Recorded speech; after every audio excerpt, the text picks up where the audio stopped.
Hello नमस्ते, आप सभी का फिर से स्वागत है। आज के वीडियो के अंदर हम बात करने वाले सिटीजनशिप एक्ट के बारे में, जिसे हम लोग नागरिकता का कानून भी कहते हैं। ये आया था सन 1955 के अंदर। क्यों आया था भाई? देखो सुनो, हुआ ये कि जैसे ही हमारा देश आज़ाद हुआ, हमारे देश को जैसे ही आज़ादी मिली, तो फिर हमारे ऊपर, हमारी नागरिकता के ऊपर किसी ने ध्यान नहीं दिया, सिटीजनशिप के ऊपर किसी ने ध्यान नहीं दिया था। और इससे जो सिटीजनशिप एक्ट है, इसे बाद में जाकर हमारे कॉन्स्टिट्यूशन के अंदर एक अलग से पन्ने पर लिख के जोड़ा गया। क्यों नहीं ध्यान दिया गया था? क्योंकि उस वक्त इतना ज़्यादा ही हमारी इकोनॉमी बहुत ज़्यादा डाउन थी, सोशल कंडीशन हमारी डाउन थी, कि लोगों को लगा कि इससे ज़्यादा हमारी ज़रूरत इस बात पे है, मतलब इससे ज़्यादा इंपॉर्टेंस हमें ये देना चाहिए कि हमारी इकोनॉमी कैसे हाई हो जाए, हमारी सोशल कंडीशन कैसे हाई हो जाए। इस वजह से हमारी नागरिकता किसको मिलनी चाहिए, कौन हमारे देश का नागरिक है, इस बात पर ज़्यादा ध्यान नहीं दिया गया था। लेकिन फिर हुआ ये, जब 1955 के अंदर इसे अलग से बनाकर जब अटैच किया गया, उसके बाद भी इसके अंदर 5 अमेंडमेंट्स हुए हैं, यानी कि 5 संशोधन हुए हैं, जिसके अंदर कौन कौन से आते हैं वो बात करेंगे। अब पहली बात ये कि जब हमारे देश को जब इंडिपेंडेंस मिली, तो कौन कौन से ऐसे पर्सन थे, या फिर किस किस तरीके से हमें बताया जा सकता है कि ये पर्सन हमारे देश का नागरिक है कि नहीं है, क्या क्या वो कंडीशंस है। तो वैसे हमारे पास 5 तरीके हैं जिससे हमें पता चल सके कि इस पर्सन को नागरिकता यानी कि सिटीजनशिप मिल सकती है कि नहीं मिल सकती। पहली कंडीशन वो है कि जिस वक्त बाई बर्थ, क्या लिखेंगे हम? बाई बर्थ, यानी कि अगर किसी पर्सन का जन्म भारत के अंदर हो गया तो फिर उसे भारत की नागरिकता मिल जाएगी। ये हमारे 1955 के अंदर बन गया था। कुछ 5 चीज़ें लिखी गई थी, जिसमें से पहला पॉइंट ये था कि अगर किसी का जन्म भारत के अंदर हो जाए तो उसे भारत की नागरिकता मिल जाएगी। अब हुआ समस्या क्या हुआ? जैसे मान लीजिए कोई फॉरेनर है, वो यहाँ पर घूमने आया है, उसी वक्त उसका बच्चा डिलीवर हो गया, यानी कि ये क्या कहता है कि बाई बर्थ जिसका जन्म भारत के अंदर हुआ उसे भारत की नागरिकता मिल जाएगी। तो क्या उस बच्चे को भारत की नागरिकता देनी उचित थी कि गलत? बताइए। अगर वो ऑब्वियसली वो गलत सी बात थी। इस वजह से ही इसके अंदर फर्स्ट अमेंडमेंट हुआ था 1986 के अंदर। कब हुआ था? 1986 के अंदर क्या हुआ था? फर्स्ट अमेंडमेंट हुआ था, पहला संशोधन। और कहा गया कि किसी का भी जन्म अगर भारत के अंदर होता है तो उसे नागरिकता एक ही शर्त पे मिलेगी। किस शर्त पे? उसके पिताजी यानी कि उसका फादर जो हो वो क्या हो? इंडियन हो। अगर उसके पिताजी भारतीय हैं और उस बच्चे का जन्म भारत के अंदर हो रहा हो तो फिर उसको सिटीजनशिप मिलेगी इंडिया की। फर्स्ट पॉइंट क्लियर है। फिर आया हमारे पास सेकंड पॉइंट, जो कि कहता है बाय डेसेंट, यानी कि वंश के हिसाब से। अब भारत के अंदर आज हमारी जो भारत की संस्कृति है, आज हो पहले हो कभी भी, वो हमेशा पैट्रियार्कल सोसाइटी रही है, यानी कि पिता से ही हमारा पहचान है। ठीक है। तो बाय डेसेंट कहता है कि अगर आपके पिताजी भारतीय हैं तो आप भी भारतीय होंगे। लेकिन फिर यहाँ पर हुआ हमारे पास सेकेंड अमेंडमेंट, यानी कि दूसरा संशोधन। कब हुआ? जो हुआ था 1992 के अंदर।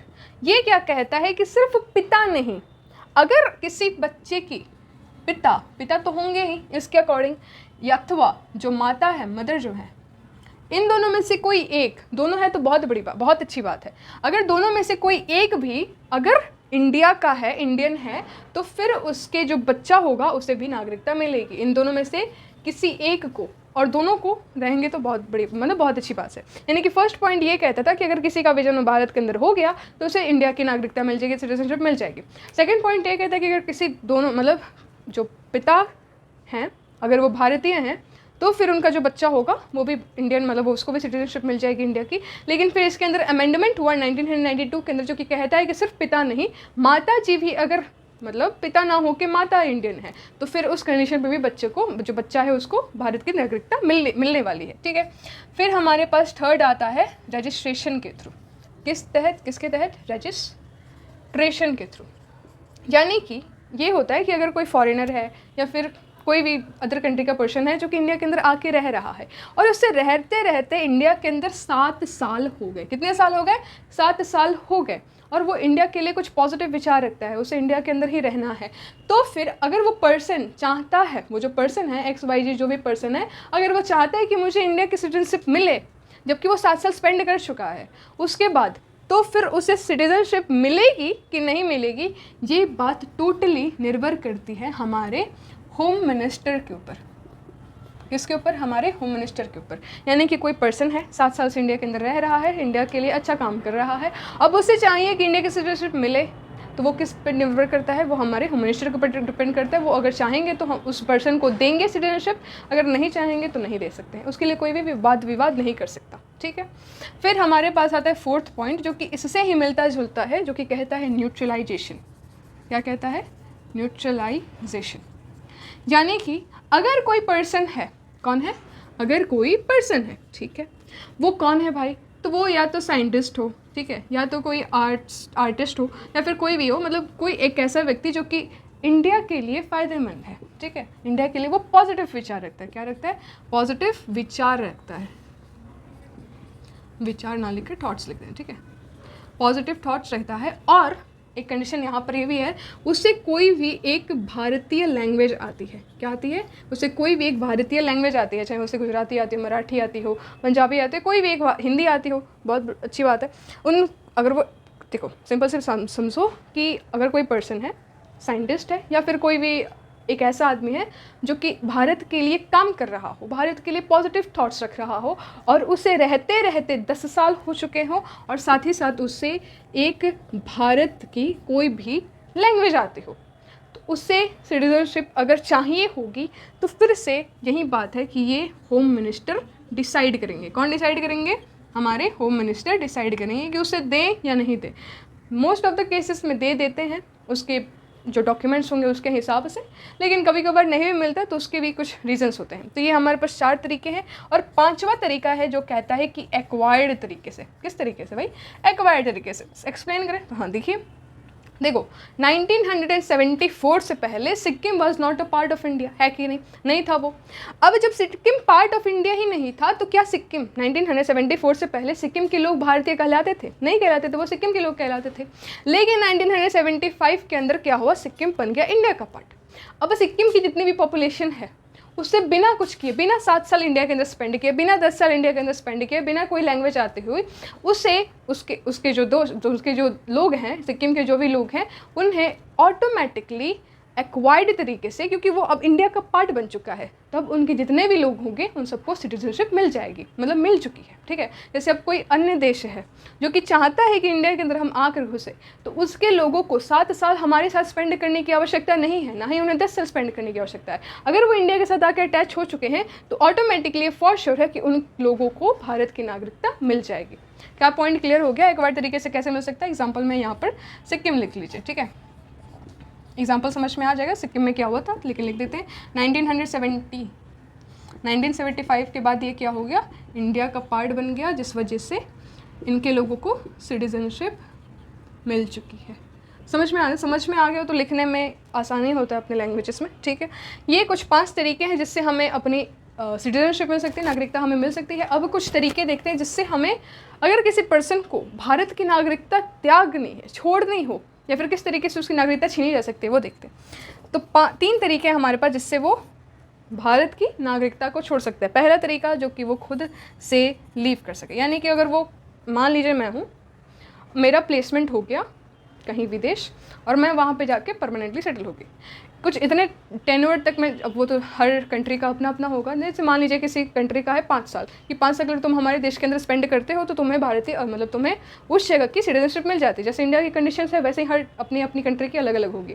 तो मान लीजिए मैं एक ऐसी कंट्री में जाकर मेरी जॉब लगी है, जहाँ पर मेरे को 5 ईयर्स का टेन्योर कंप्लीट करना है, ताकि मेरे को सिटीजनशिप मिल जाए। अब मेरे को वहाँ पर सिटीजनशिप मिल गई, मेरी लाइफ अच्छी चल रही है, मेरी कंपनी अच्छी है, और मेरी फैमिली भी सेटल हो गई है। तो मैं अगर चाहूँ तो मैं वहाँ की सिटीजनशिप लेकर यहाँ की जो भारत की सिटीजनशिप है उसमें त्याग कर सकती हूँ, मतलब अपने इच्छा अनुसार मैं उसे छोड़ सकती हूँ कि ठीक है, मेरे को लग रहा है वो कंट्री ज़्यादा बेहतर है इंडिया से, तो मैं वहाँ पे जाकर सेटल हो गई, है ना। तो और वहाँ पे जाकर सेटल होने के साथ साथ मैंने क्या किया कि यहाँ की जो सिटीजनशिप है उसे मैंने छोड़ दी। अब उस कंडीशन में क्या होगा, मैंने खुद से छोड़ी है, तो मेरी सिटीजनशिप जा सकती है अगर मैं खुद से छोड़ दूँ तो। पहला ये होता है। दूसरा कंडीशन ये होता है कि अगर आप किसी तरीके से थोड़ा सा यहाँ से हिल चुका है आपका दिमाग, और आपने किसी किसी विदेशी प्रेसिडेंट या फिर प्रधानमंत्री आए हैं, उनको अगर आपने कुछ उलट सुलट बोल दिया या फिर कुछ गलत हरकतें कर दी, तो भारत के पास इतना हक है कि वो आपकी नागरिकता को छीन सकता है। क्या कर सकता है? छीन सकता है। तो दूसरा तरीका है कि वो आपकी नागरिकता को डायरेक्टली स्नैच कर लेगा, ठीक है। क्यों स्नैच करेगा? क्योंकि अब डायरेक्टली ये वर्ल्ड वाइड नेशन का टॉपिक बन जाएगा कि इंडिया के लोग ऐसे वैसे ब्ला ब्ला ब्ला तो इससे अच्छा है भारत क्या करेगा, उसकी नागरिकता ईजिली छीन लेगा, उसके बाद बोलेगा कौन इंडिया के लोग, प्रूफ है दिखाओ थोड़ा कि ये इंडिया का ही था जिसने वो हरकत की है, ये तो हमारे नागरिक हैं ही नहीं। सिंपल वे है ताकि वो इंडिया अपना रेपुटेशन बचा सके, which is a valid point. आप ऐसे ही किसी के साथ अलजलूल हरकतें तो कर नहीं सकते, ऊपर से इतने बड़े लेवल पे।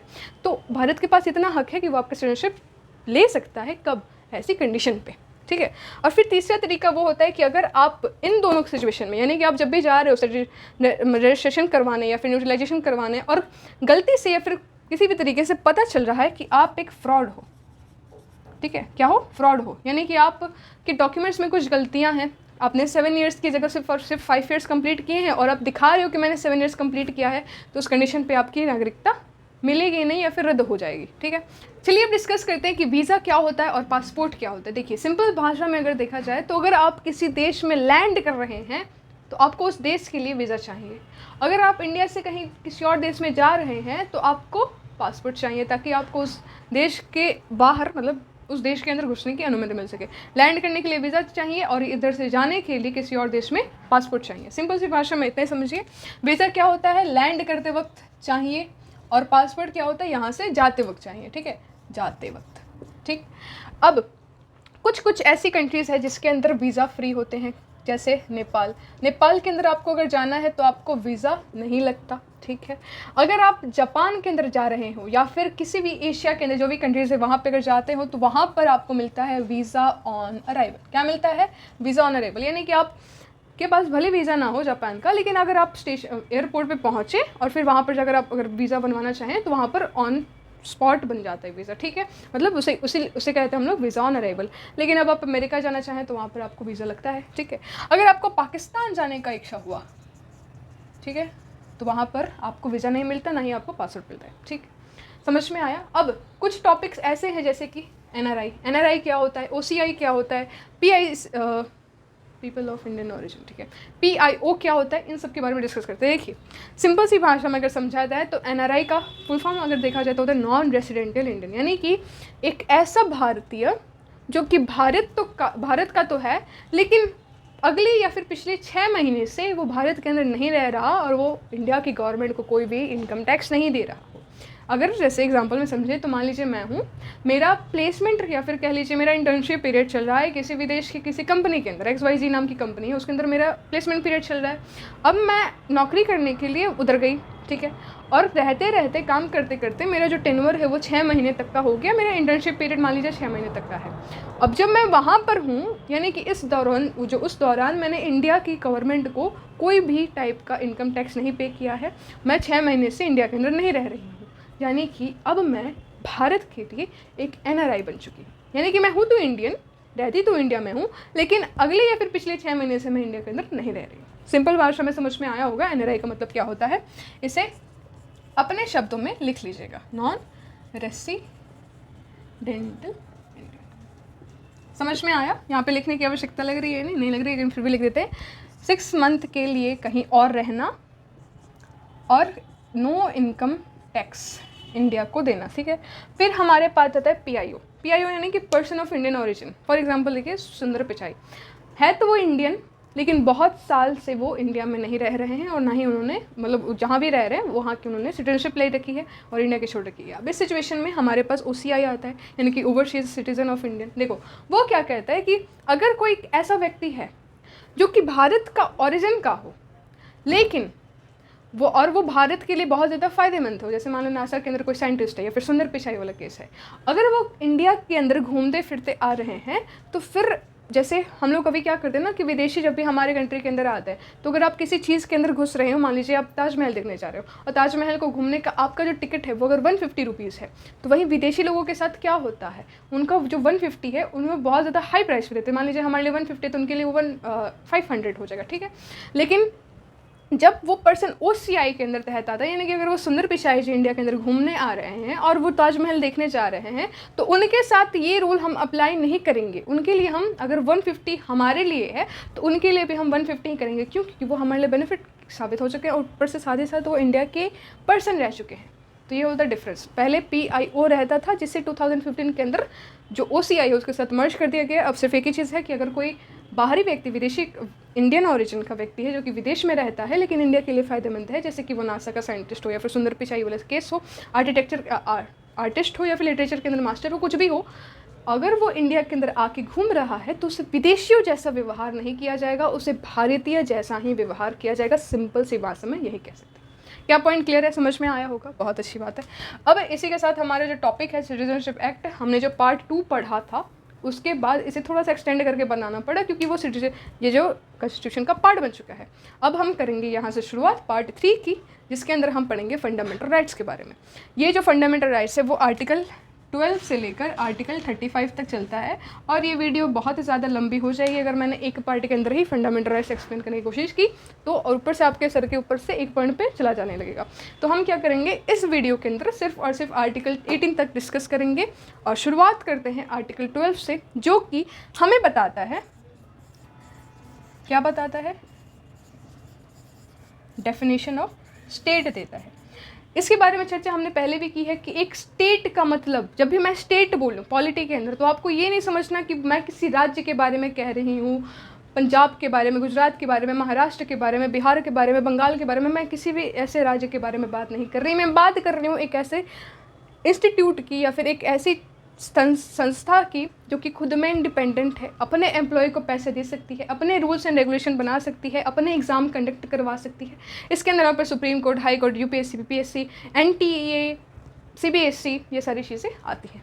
समझ में आ रहा है, समझ में आ रहा होगा, ठीक है। तो आर्टिकल 12 हमें बस सिंपल सा एक डेफिनेशन देता है स्टेट का कि स्टेट क्या होता है। उसके बाद फिर हमारे पास आता है आर्टिकल 13 जो कि कहता है कि अगर हमारे पास कोई ऐसा फंडामेंटल राइट बनता हो, पहले एक बार एक्सप्लेन कर देते हैं। देखिए आर्टिकल 13 कहता है कि अगर कोई एक ऐसा हमारे पास फंडामेंटल राइट है जो कि अगर स्टेट को लग रहा हो, स्टेट में समझ रहे हैं ना, supreme court, high court, BPSC, MPSC, जो भी हो, पार्लियामेंट, ये सारी चीज़ें, ठीक है, रेलवे वगैरह, एयरपोर्ट सर्विसेज, ठीक है, तो उसका मतलब होता है स्टेट। समझ में आया।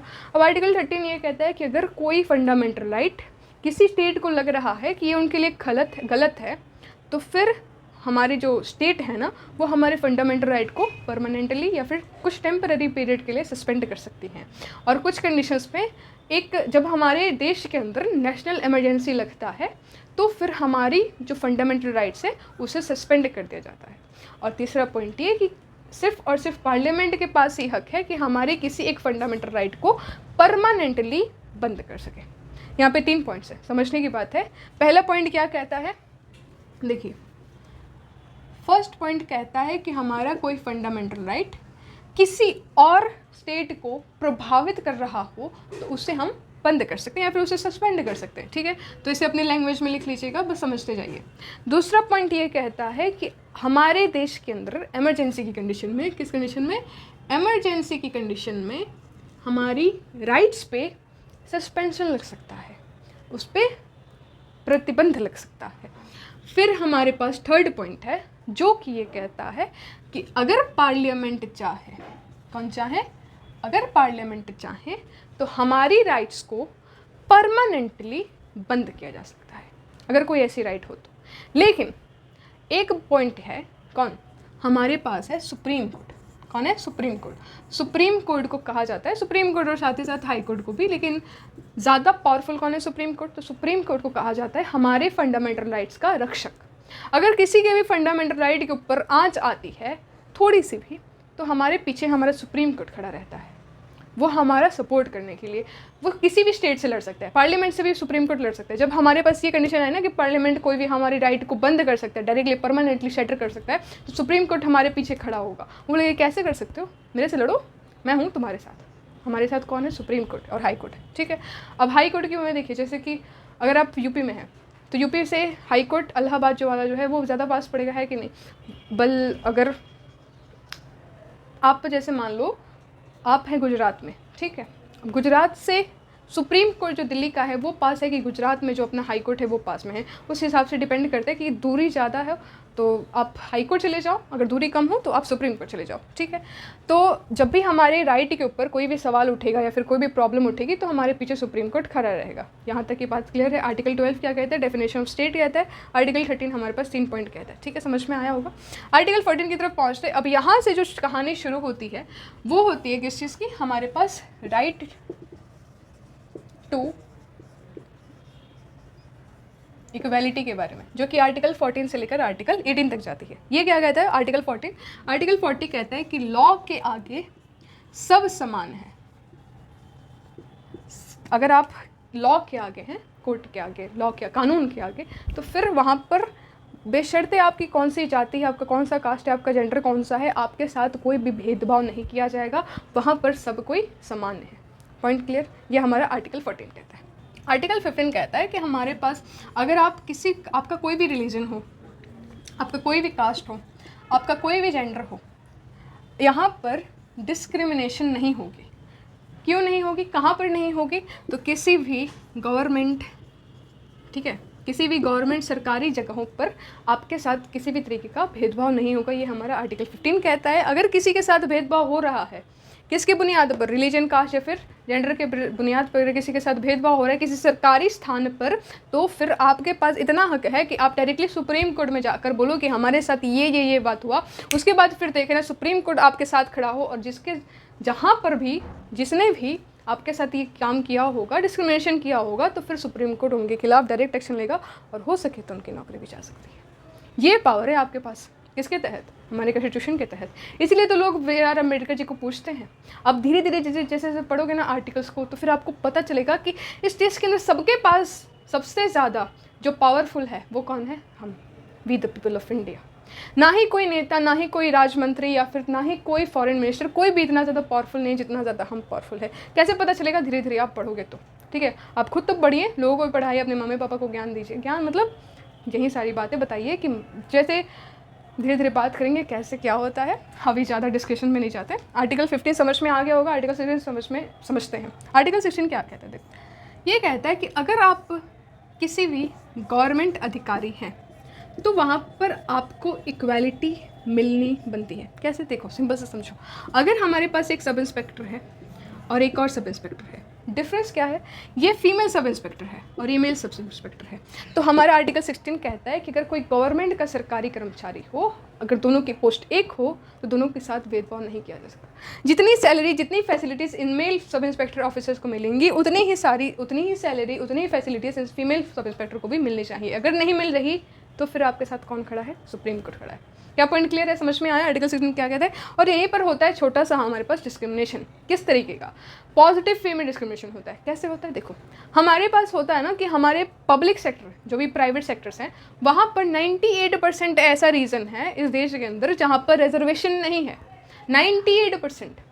जैसे अगर आप इंजीनियर हो या फिर आप किसी प्राइवेट कंपनी के अंदर नौकरी के लिए जा रहे हो, तो वहाँ पर आपको डिस्क्रिमिनेशन नहीं मिलेगा कि लेडी को कम सैलरी दी जा रही है, मेन को ज़्यादा दी जा रही है, या फिर आपके कलर, क्लास, क्रीड, रिलीजन के ऊपर कहीं भी डिस्क्रिमिनेशन नहीं मिलने वाला। वहाँ पर किसी भी तरीके का रिजर्वेशन नहीं मिलने वाला है कि लड़की है तो चलो ठीक है, इनकी नौकरी लगवा देते हैं, लड़कों को छोड़ देते हैं। जनरल कैटेगरी है तो इनको नौकरी नहीं लगवाते हैं और ST/SC को बढ़ा देते हैं। ऐसा नहीं होगा, ये प्राइवेट सेक्टर के अंदर नहीं होगा। लेकिन आप पब्लिक सेक्टर के अंदर आते हैं तो यहाँ पर सिर्फ और सिर्फ 2% है, 2%। और वहाँ पर डिस्क्रिमिनेशन होता है कि ST/SC के बंदे हैं या फिर बच्चे हैं या फिर महिलाओं को इनको रिजर्वेशन देना चाहिए। और देश के लोग इतने अच्छे हैं कि क्या करते हैं, उस 98% को छोड़ छाड़ कर सिर्फ 2% जहाँ पर रिजर्वेशन लग रहा है ताकि लोग बढ़ जाएं। आपका स्तर तो ये है, जिनके पास रिजर्वेशन नहीं है उनका स्तर तो ये है। अभी जिनको रिजर्वेशन की मदद से यहाँ तक पहुँचाया जा रहा है तो भी लोगों को दिक्कत है। ये यहाँ पर नहीं है, या यहाँ पर है, रियलिटी है, फैक्ट है।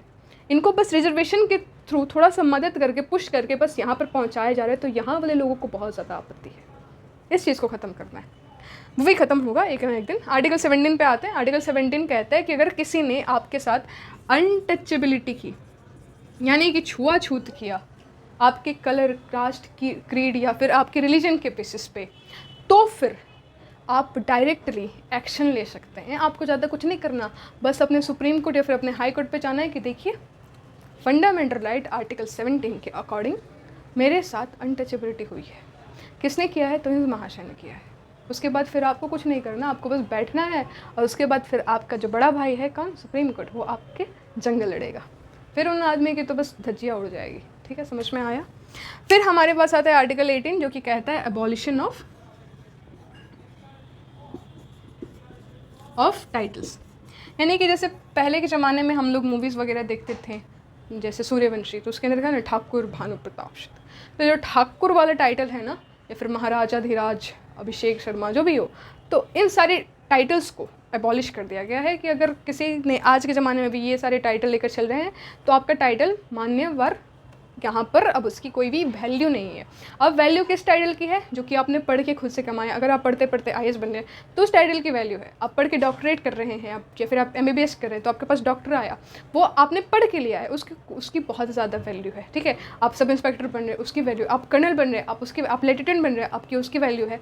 तो अगर आप पढ़ के किसी चीज़ के तहत आप अगर किसी भी डिग्री को या फिर किसी भी टाइटल को लेते हैं तो उसे कोई भी एबॉलिश नहीं कर सकता। लेकिन आप बस वंश के थ्रू ले रहे हैं कि ठाकुर भानु प्रसाद से तो ठाकुर वीरेंद्र प्रसाद से भी होगा, महाराजा वीरेंद्र प्रसाद, ऐसे अगर ले रहे हैं तो आपके जो टाइटल है उसे एबॉलिश कर दिया जाएगा कि आप के दादा होंगे, आप नहीं हैं, लेकिन आप डॉक्टर हैं, ठीक है, या फिर आप IAS हैं, या फिर आप सब इंस्पेक्टर हैं, या फिर इंस्पेक्टर हैं, आप कर्नल हैं, आप लेफ्टिनेंट हैं, तो फिर आपके टाइटल्स को कोई भी एबॉलिश नहीं कर सकता। इसी के साथ इस वीडियो को ख़त्म करते हैं। आई होप आपको सबको समझ में आया हो।